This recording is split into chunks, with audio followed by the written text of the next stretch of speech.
honest with you, I love the idea of cooking a main dish with just 5 ingredients. But when I do it, it makes me feel like I'm in a straitjacket. I mean, I'm a chef. I always want to add a few extra ingredients. The good news about 5-ingredient recipes, though, is they take a lot less time to make, and guess what? Sometimes less is more in the taste department. For example, roasted salmon with hot mustard cracker topping, or a buffalo rice with the best of buffalo chicken wings, including blue cheese, hot sauce, and celery, all tossed with rice. Then there's duck breasts drizzled with zesty apricot Szechuan sauce. And for vegetarians, broccoli, feta, angel hair pasta. Just 5 ingredients each, and they're really tasty.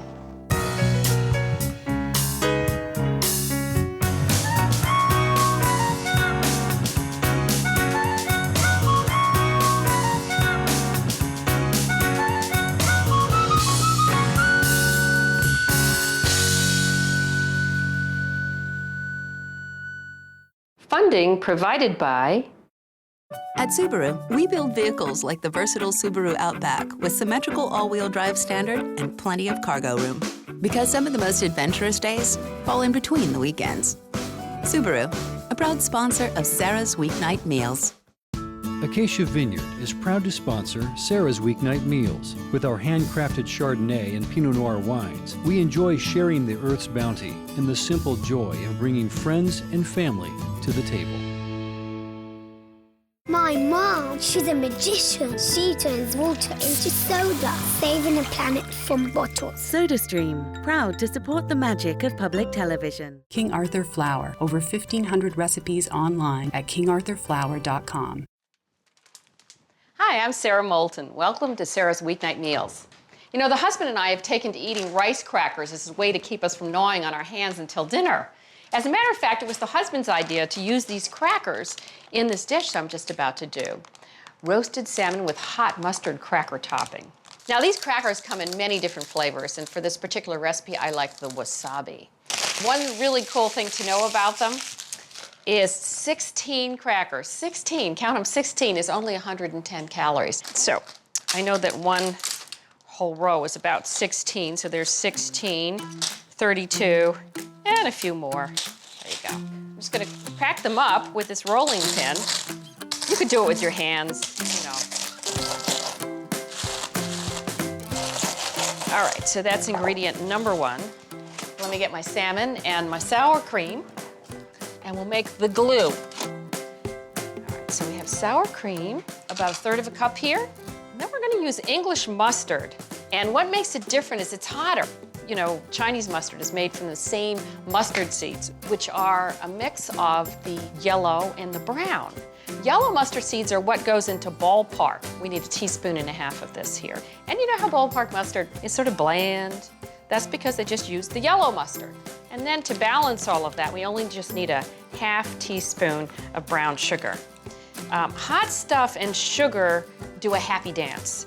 They just balance each other. So if you find that you've got something that's too spicy, add a little bit of sugar and it will make it seem less spicy without making it seem sweet. By the way, did I mention I'm gonna make 4 recipes today, and I can do it all in this amount of time because they're that easy when you start with 5 ingredients. Now, it's a good idea to check, there's many websites where you can check about where you can find sustainable salmon, because not all salmon is raised in a good way or fished in a good way. In general, I try to get wild salmon when it's in season, but it's not in season every day of the year. But there are some farmed, sustainable forms of salmon that you can get. Just do your homework, go on the website, find out if it's good for the environment. Okay, how do you skin a fish? You get your knife underneath it. You need a little towel to cling on. And this is a 20-degree angle. I'm gonna just get started, and then after I get started, I'm just gonna pull the skin, not the knife. And why I like to do this is just it's nice to get the fish with the skin on, and then, you know, it's just fresher, and then you can do this. Also, it's sort of fun. When I used to work in restaurants, we used to do this and then pretend, well, we had longer pieces of salmon, that we'd make it into a bikini. Sort of cool looking, don't you think?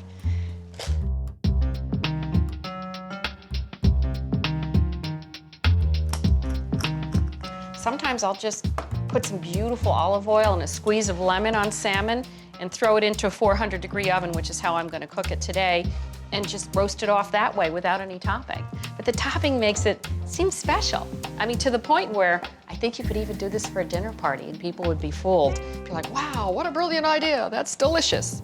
Okay, so there they go, there's the lineup. We're just gonna put a little bit of glue on top of each one. If we didn't put the glue on top, the crumbs would not stick, so you have to glue it. You could also do this as one whole piece, but then it's harder to cut up afterwards. And what's nice about this is, you know, salmon has no connective tissue, so it's very tender all the way through. So what the crackers do is provide sort of a contrasting, crunchy texture on top of the fish. You could do this with any fish. The general rule when you bake fish at a temperature like 400 degrees is for every inch of thickness, you cook the fish for about 10 minutes.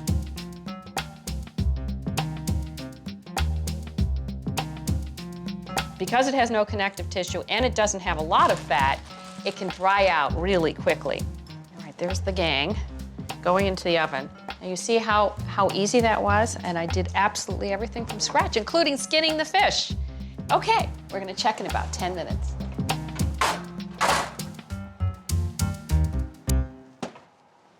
Now you wanna check the fish before the allotted time, because the last thing you want to do is overcook it. Here we go. Let me just close the oven and we'll have a look-see. What you do is you stick a knife right through it. It's not like steak, all the juices are not going to come charging out. You can see I've hit resistance. I'll tell you where I won't hit resistance is down here, the thinner part of the fish. Knife goes right through.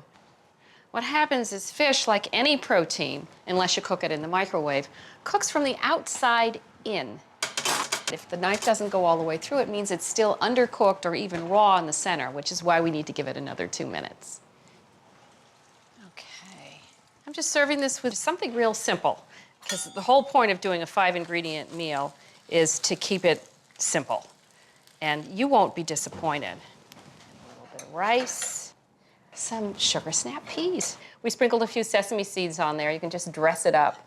My feeling is one part of the meal should be prepared and special. Then the other 2 things that go with it don't have to be so unusual, they just have to be nice. Okay, there you have it. My roasted salmon with mustard cracker topping.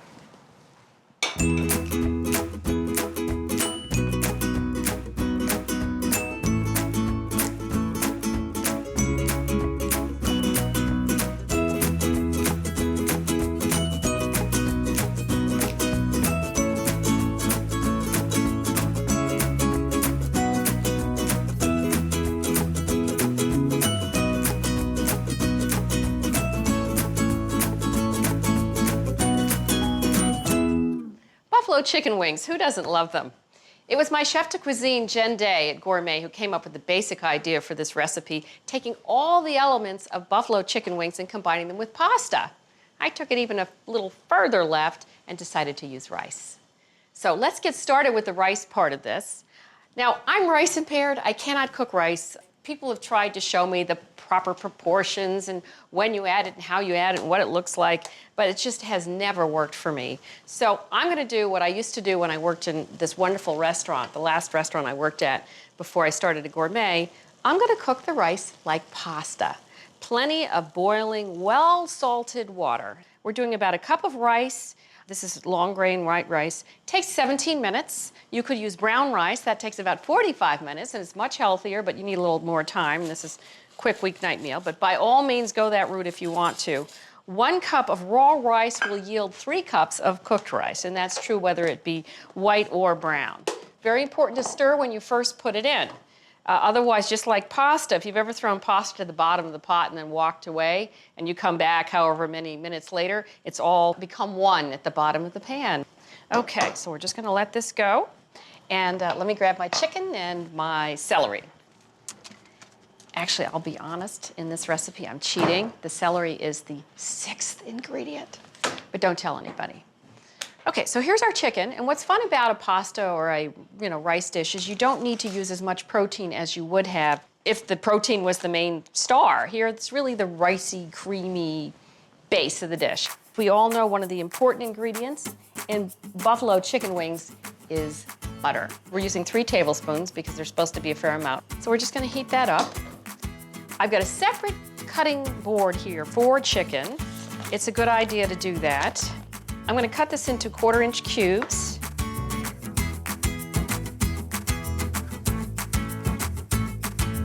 And whenever you're cutting up protein, the colder it is, the easier it is to cut up. So I could have even thrown this in the freezer for a few minutes and that would have made my life easier. All right, here we go. Take about 3-4 minutes, depending on what size you cut the chicken into. I'm gonna give it a quick stir. Now, it doesn't matter if the butter gets a little bit brown, as mine did here. It adds a nice toasty aroma. Okay, so let me go hose down. I've got a bowl of soapy water in the sink so that I don't have to touch the faucets. This is a good thing to do when you're working with raw poultry. Now, we need our blue cheese.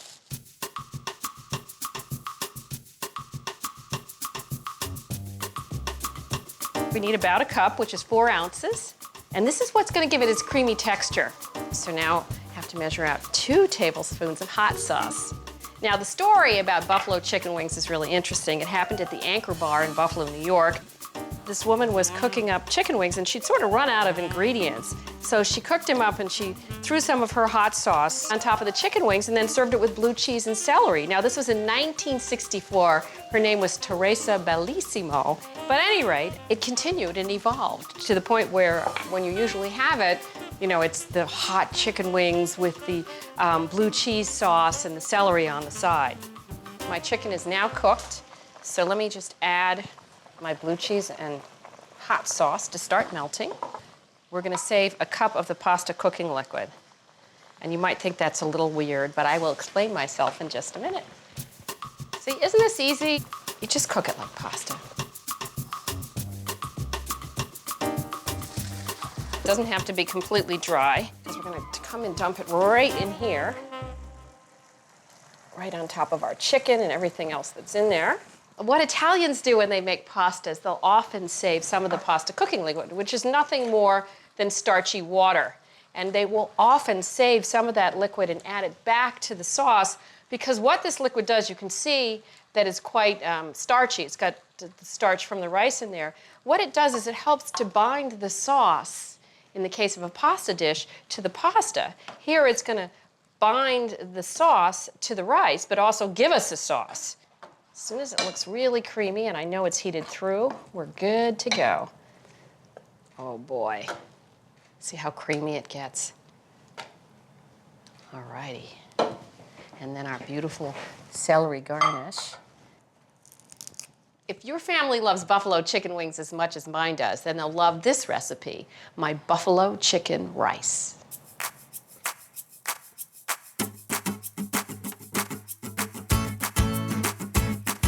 Hi, I'd like to get some duck breasts, 2 doubles.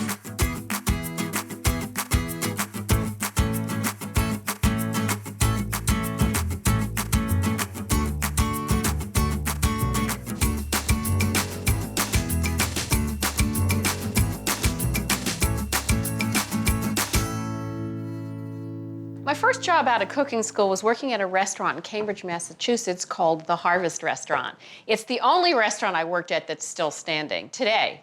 But I had a great time there, and I learned the sauce for this recipe I'm just about to do from the chef, who is Laura Beamer. She was very exotic and very in her tastes in food. So we're going to be doing sautéed Pekin duck breasts with an Apricot Szechuan sauce. So we're going to start with the Szechuan peppercorns and toast them in a dry pan, about 1/4 teaspoon. Now, these have nothing to do with black peppercorns or even pink peppercorns. These are in a class by themselves. They come from a pod from Southeast Asia, and I can already smell them. They're very aromatic. They're sort of citrusy. Okay, this is Pekin duck breasts. I'm gonna score it so that the fat comes out and the skin gets crispy. There's one other major duck breast that you can find in many supermarkets, which is a Moulard duck breast. A Moulard duck is a cross between a Muscovy and a Pekin. And it's larger than a Pekin, about much larger. And one whole Moulard duck breast, meaning two sides, will feed 4 people. One whole Pekin duck breast, which is what I have here, will only feed 2 because it's that much smaller. Okay, I think my peppercorns, because I'm smelling them, are ready. Wonderful, wonderful aroma. I'm gonna set up like a little corral because I need to crush them and I don't want them going all over the counter. So we're just gonna put them in the center of the corral so we don't lose them. I'll crush those in just a minute. I wanna get my duck in the pan. We cook it skin side down. Now, even if you're gonna take the skin off later on, and that's completely acceptable, cook it with the skin on because it's gonna give it more flavor and it's also gonna insulate it from drying out. Believe it or not, duck breast without its skin is leaner than white meat turkey. And then you put it in a dry pan over about medium heat. Yeah, you want it to make that noise when you put it in. And it's gonna proceed to render out a lot of fat.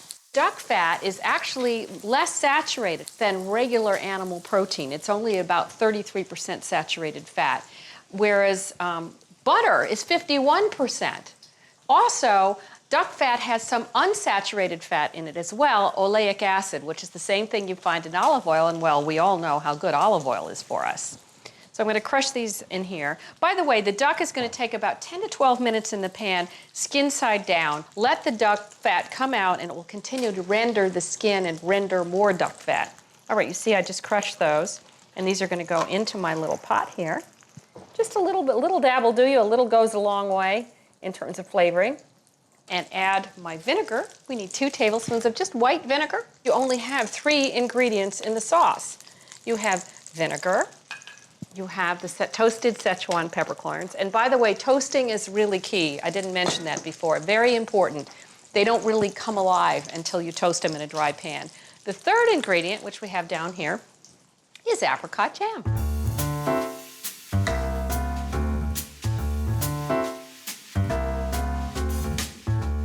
Okay, so in this goes, and we're just gonna melt this. You could nuke it if you wanted to. We're just gonna melt it till it's done. And actually, there is one more ingredient that goes into the sauce. I lied. It's toasted sesame oil. Make sure you get the toasted variety. You can see the dark color, because clear sesame oil really has no flavor. Okay, I can see that it's done because there's no white down at the bottom. You take a look at the skin, it's quite crispy. So I'm gonna take out the duck. Now I'm gonna pour off the fat. But you see, by sitting in all that fat, it helped to render out more fat from the skin. Sounds counterintuitive, but it works. So now I'm gonna dump this excess fat in a bowl. Okay. I'm gonna leave just a tiny bit in here because we're gonna cook the other side of the meat, the meat side, for 2 more minutes. Now you can save that fat. You can actually chill it and then freeze it and save it to cook potatoes in, vegetables. It's just so delicious. Now just a few minutes with that, with meat side down, and I wanted to discuss very briefly the difference in taste. I mentioned there's 2 main kinds of duck breasts you can find, the moulard and the Pekin, but the difference in taste is the moulard is sort of more robust, more steak-like. It really has been compared to steak. Whereas the Pekin is sort of more delicate, more chicken-like. I'm gonna just finish off my sauce, which is ready to go, with a tiny bit of the sesame oil, a 1/4 teaspoon. Toasted sesame oil is used a lot in Asian cooking. The duck, from start to finish, because you can make the sauce and do everything else while it's cooking, takes maybe, with resting time, 17 minutes. So how do you know when it's done? And by the way, we're cooking it to medium rare, which is how you normally cook duck breast, and it's perfectly fine in terms of all those issues we have with other poultry, not the same issue with duck. You press it. A little bit of give means it's medium rare. So we're gonna let these rest now, and I'm gonna cover them very loosely with foil. Don't skip this step. Let them rest for 5 minutes. The juices will totally redistribute themselves in the duck. If I slice this right now, all the juices would come out and it wouldn't be as tender and juicy. So we just have to be patient for 5 minutes.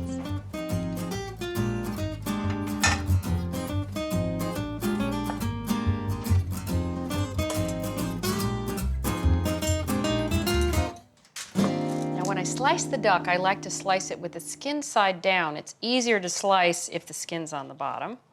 All right, and then I just slice it. I like to slice it at an angle. And it's nicer presentation. You could plop the whole duck on the plate, but it's just not as pretty. So here we go. I'm gonna flip it so we now have skin side up, and you can just fan it out. And see, it's a little bit pink inside, which is just how we like it. A little well done piece. And then I've got some parsnip puree. I bet you thought that was mashed potatoes, but it's parsnip puree, which is so delicious. A little bit of, we got some pea shoots here, and I'm gonna top it off with our Apricot Szechuan Peppercorn sauce. So there you have it, a very elegant dish. You know, you can have duck on a weeknight.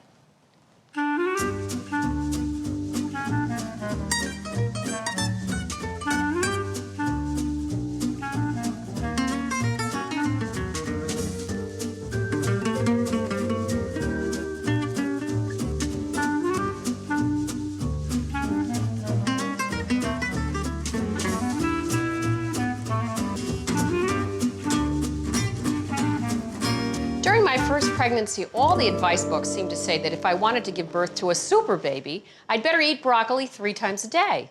The trouble was, I completely lost my appetite. Afterwards, I was happy to resume my broccoli eating ways. And my kids like it too, so a simple dish like my peppery broccoli with feta cheese and angel hair pasta is a fine weeknight meal for the whole clan. We start with our broccoli. This is a whole head.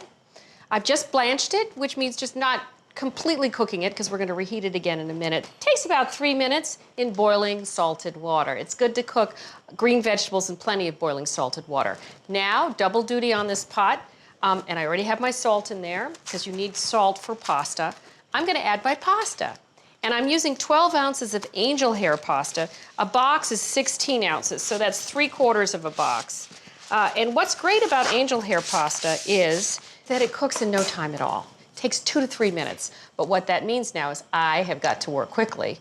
When you first put dry pasta into a pot, the starch comes right out to the edge. And if you don't stir it, you're going to end up with a starchy, lumpy mess in the bottom of the pot. So let me give it a good stir. This is a vegetarian recipe. You could certainly make it carnivorous if you wanted to, but we're going to use vegetable stock, 2 cups, and then a little bit of hot pepper flakes for seasoning. This is the flavoring here. And you can use a 1/2 teaspoon, a whole teaspoon, depends on how hot you like it. I like it hot. So let me go get my feta. Use about 6 ounces, which is a 1.5 cups after you crumble it up.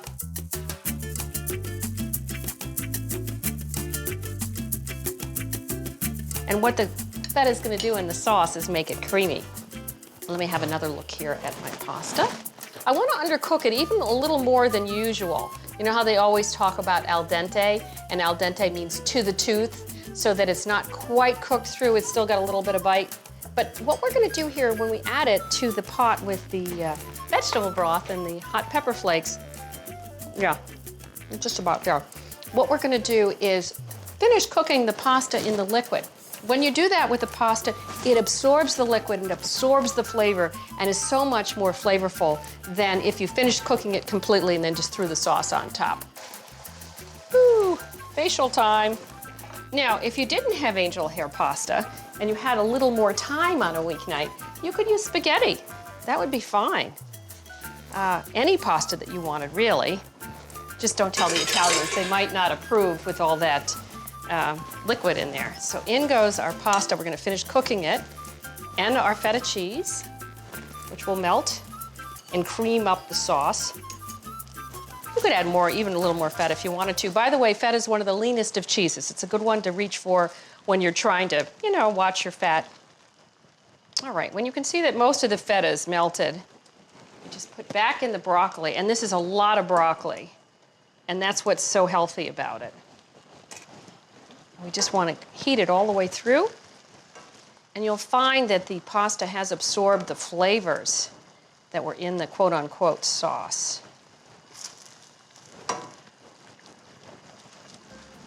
And we're ready to go. Let's see. I'm going to take this outside.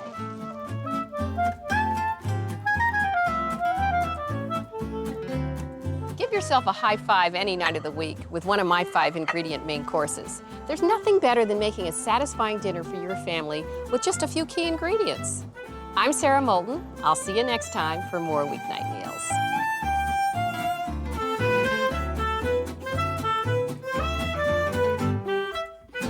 Sara's Weeknight Meals continues online.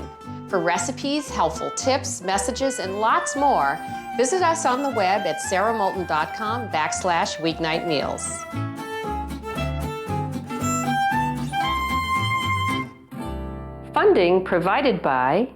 At Subaru, we build vehicles like the versatile Subaru Outback with symmetrical all-wheel drive standard and plenty of cargo room. Because some of the most adventurous days fall in between the weekends. Subaru, a proud sponsor of Sara's Weeknight Meals. Acacia Vineyard is proud to sponsor Sara's Weeknight Meals. With our handcrafted Chardonnay and Pinot Noir wines, we enjoy sharing the Earth's bounty and the simple joy of bringing friends and family to the table. My mom, she's a magician. She turns water into soda, saving the planet from bottles. SodaStream, proud to support the magic of public television. King Arthur Flour, over 1,500 recipes online at kingarthurflour.com.